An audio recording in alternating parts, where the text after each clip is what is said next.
Okay, now you know how the 1-to-1 ratio works on z-spheres by just turning this on right here. I would say now concentrate on making something small out of z-spheres that might be easy for you. Don't go super biped alien type creature. I would start out small. This base mesh, this root z-sphere, will be your starting point and always probably should be put into the crotch of the character. Um, or if it's a quadruped, I would put it in the hind legs of the creature on the hip.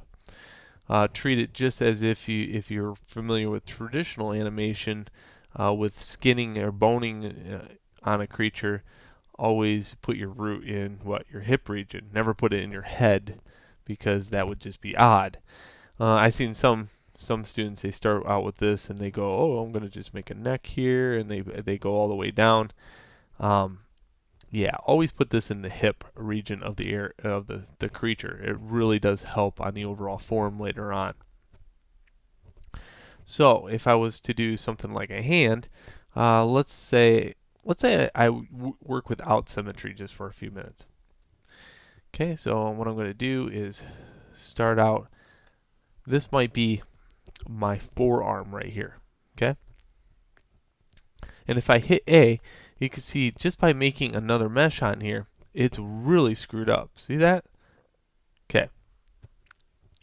That's caused by having one up here and starting out without symmetry. So what I'm going to do is cap off the z-sphere, and you can actually see the back end of the z-sphere actually turns out correctly, right? Because this is positive x. And this is your negative x. Negative x will always look really twisted if you don't have symmetry on. So what you have to do is kindly make the rotate on this a little bit better. So I'm going to rotate this, and I would use a mouse for this, not your Wacom tablet. just a hint. And what I got to do is click and drag this out. And what I'm going to do is match that median line. Now you see that that's all twisted up. So that's telling me that I have to go the opposite of that. Yes, this is the pain about z-spheres, is lining up the mesh. Okay, see how nicely structured that is now. So keep good structure at all times. All right, so let's start out, kind of just thinking about hand and moving here to scale. I can scale up these z-spheres really well. And since this is my positive x, I'm going to work off it rather than my negative x.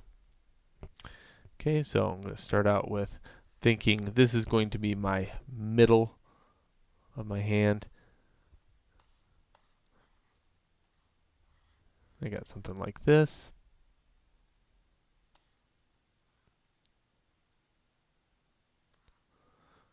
Okay, so you got 1, 2, 3, 4, and then you got a thumb. Okay, don't see it yet, do you? Yeah, so z-spheres, you kind of have to use your imagination of some nature. It's not about, oh man, this is going to be a perfect hand right off the bat. Nope, not even close about that. That's what makes ZBrush so great. One has to use their imagination again. Okay, so now, before I get too many z-spheres on here, what I'm going to do is just take the rotate and rotate only on these tubes. So I can rotate either the tubes or the balls. As you can see before, I rotated the base z-sphere, but you can rotate any of these. And I'll rotate this down just a bit. Good.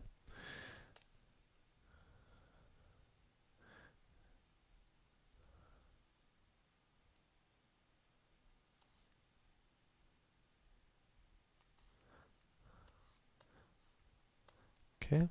Now don't overdo your z-spheres either. Actually, a smaller number of z-spheres will actually help you out later on. So when I scale down my brush down to, let's say, draw size of 1, it really does help out if you start moving or scaling a z-sphere. That way you can only affect that one Z-sphere. So what I'm going to do is start moving these out a little bit.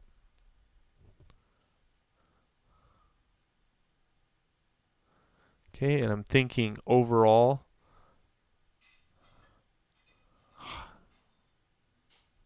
it's like that.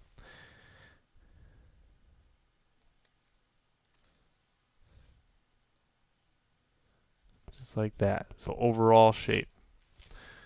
Now, by putting more Z-spheres in here, I'm just going to end up with a lot of edge loops. Edge loops will help you when you sculpt. Too many edge loops will get in your way. So always turn polyfill on and kind of look at the overall structure.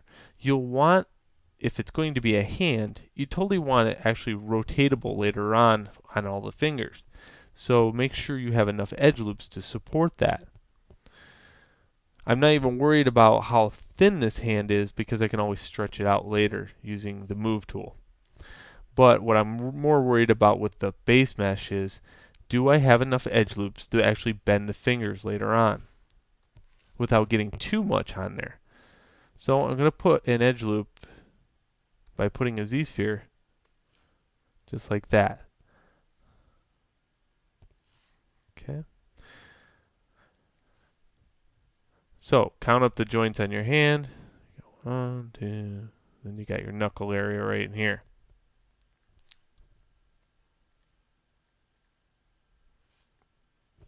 Okay, I'm going to draw another one on the thumb. And I'm going to straighten out some of these. So to straighten them out, it's just a simple rotate on the tubes. Maybe move this one back.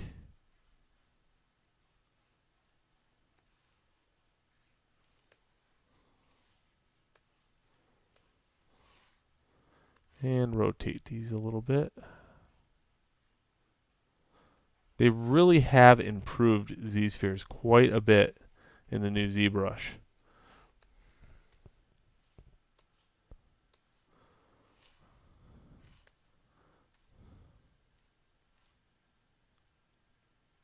Oh, yeah. By the way, if you move a root, it will rotate any of the children of that root on the negative axes. I know, it's annoying, but that's how it goes. So you have to re-straighten that out. That's only if you don't use symmetry. Alright, now that I got this, I'm going to start just kind of shaping this out and showing you how that works by just thinking of a base mesh.